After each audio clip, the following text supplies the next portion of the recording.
Danny, a tough result today in tough playing conditions as well. Yeah, I think we started so poorly. I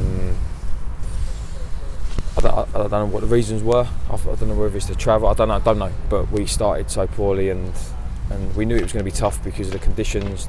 We was into the wind. The pitch was relatively flat when it started, to be fair. But then we got a little bit of rain, which didn't help because it started cutting up. And a cheap penalty.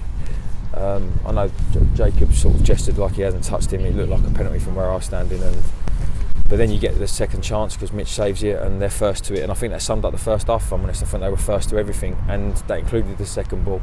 We still had some chances, which the keeper pulled off a couple of good saves. They had a clearance off the line and great last-ditch tackle from one of their lads off the rebound. And I think that going into the second half, we couldn't have got any worse. We wanted obviously to get to make the improvement and get better, but I thought we had a lot of the ball in the second half. We had some chances again, but just it weren't meant to be today. It was certainly much better second half. Reece Grant started from the off the ball. What was the thinking behind that? How do you feel he did?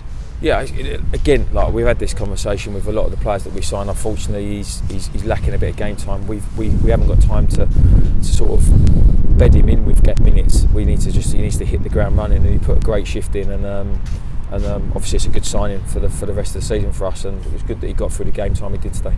And Yanis kept his place in the starting lineup as well. Obviously came off at half time. Maybe the pitch wasn't quite what his style of play is used to.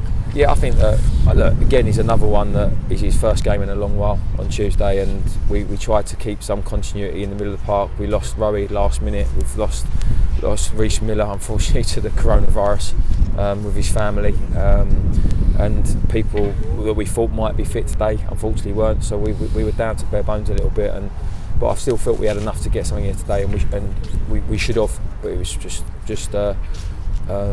poor from us at times. Speaking on the coronavirus, there's a much bigger crowd here given the other postponements around the grounds. Great to see our fans make the effort to come out too. I think that they were outstanding today, and I owe one of their guys a massive apology. I was very frustrated, and I kind of took it out on him, to be fair, and I hope he accepts. I did go and apologise to him after the game, and I hope he accepts my apology because they were outstanding, and I do, and I need them. We need them, and from my point of view, it wasn't acceptable from me, however frustrated I was, and I just have to take that one on the chin. I'm sure there's going to be a bit of backlash in that, and I just have to accept that because they were outstanding from start to finish, as always. It did seem a bit of a frustration boiling over here as well. I think you're one of the first Ultra managers to pick up the yellow card.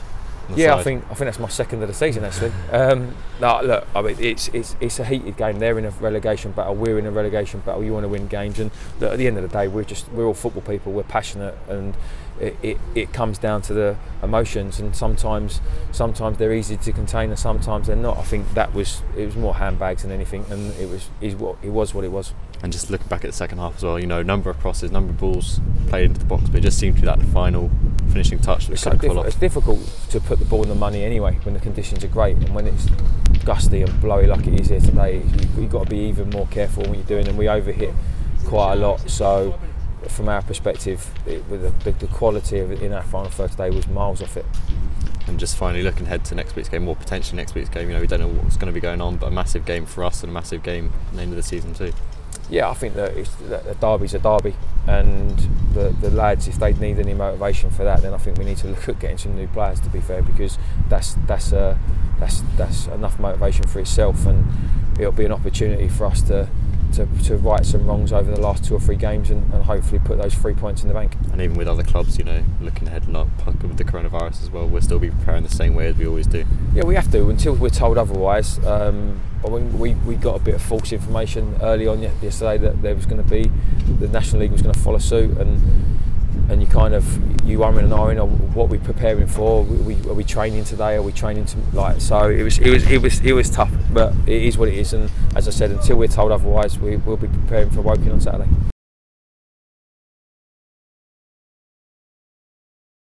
You win with a shot.